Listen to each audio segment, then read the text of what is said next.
SI এডুকেশনের পক্ষ থেকে আপনাদের সবাইকে স্বাগতম। আজকে আমরা ক্লাস করব নবম ও দশম শ্রেণীর সাধারণ গণিত বইয়ের 16 অধ্যায়ের উপর। অধ্যায়ের নাম হচ্ছে পরিমিতি অধ্যায়। আজকে আমাদের এই অধ্যায়ের উপর 6 নম্বর লেকচার। আমাদের 5টা লেকচার শেষ হয়েছে। এখন আমরা আজকে লেকচারটা শুরু করতেছি। দেখো আমাদের পর্ব নম্বর কতটা? 6। দেখো 16.1 অনুশীলনীর প্রশ্ন নম্বর 6। প্রশ্নে কি বলছে দেখো, একটি ত্রিভুজের দুই বাহুর দৈর্ঘ্য যথাক্রমে 26 মিটার 28 মিটার এবং ক্ষেত্রফল 182 বর্গমিটার হলে বাহুদ্বয়ের অন্তর্ভুক্ত কোণ নির্ণয় করো। তাহলে এই অঙ্কে আমাদের কি জানতে হবে? অবশ্যই সূত্র জানতে হবে। কারণ সূত্র জানলে কি আমাদের এই অঙ্কটা আমার কাছে একদম ইজি হবে। দেখো আমরা প্রথমে কি লিখবো? সমাধান।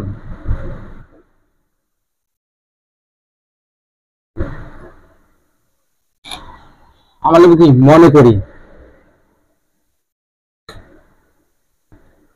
করি বাহুদ্বয়ের দৈর্ঘ্য যথাক্রমে বাহুদ্বয়ের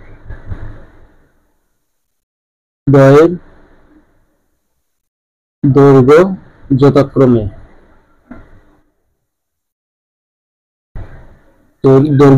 যথাক্রমে লিখতে পারি কি? এ ইকুয়াল ধরতে পারি কত? আমরা প্রথমটা 26 মিটার লিখব, 26 মিটার। বি ইকুয়াল আমরা লিখতে পারি কি? দেখো 28 মিটার এবং কি দেওয়া আছে আমাদের? দেখো এবং আমাদের কি দেওয়া আছে? ত্রিভুজের ক্ষেত্রফল।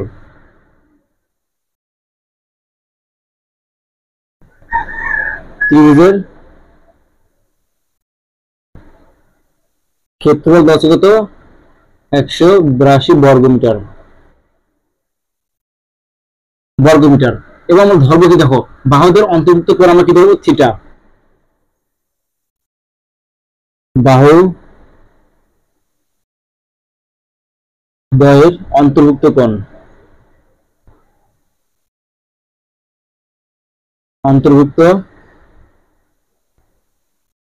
কোণ থিটা।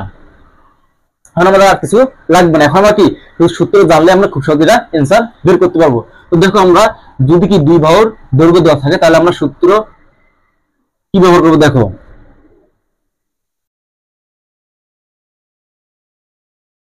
আমরা জানি ত্রিভুজের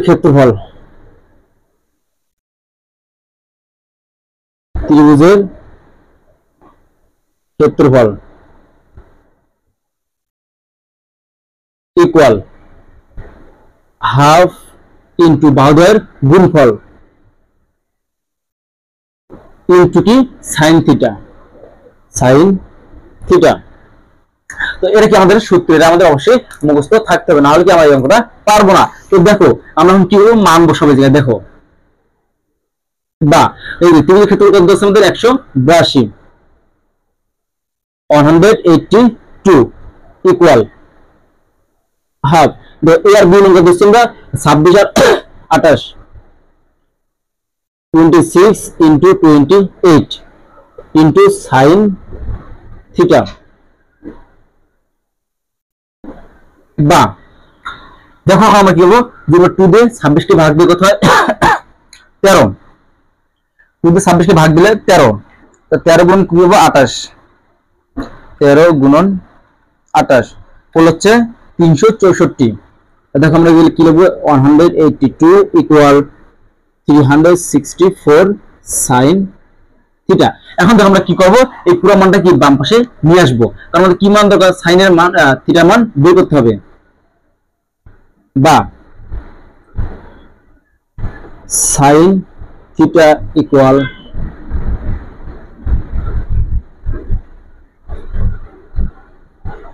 বা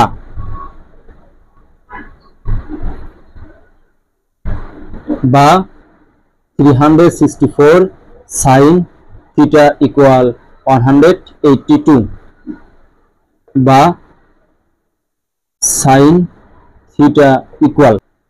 তো দেখো এই সাইন থিটার সাথে এই যে 364 এর মানটা কি আকার আছে? গুণ আকার আছে। যদি বাম পাশে গুণ থেকে ডান পাশে কি হবে, ভাগ হয়ে যাবে। তাহলে আমরা লিখতে পারি কি 128 ডিভাইডেড 364। দেখো আমরা এই পাশে করব। দেখো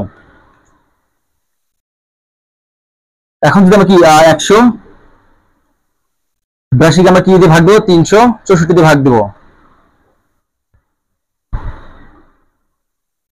182 ডিভাইডেড 364 মানুষ কত আমাদের হাফ। দেখো আমরা কি লিখতে পারি, বা সাইন থিটা ইকুয়াল লিখতে পারি কি আমরা হাফ, বা সাইন থিটা ইকুয়াল। দেখো এখন আমাদের কি জানতে হবে, সাইন কত ডিগ্রির মান হচ্ছে হাফ। তো দেখো সাইন 30 ডিগ্রি মান হচ্ছে কি হাফ।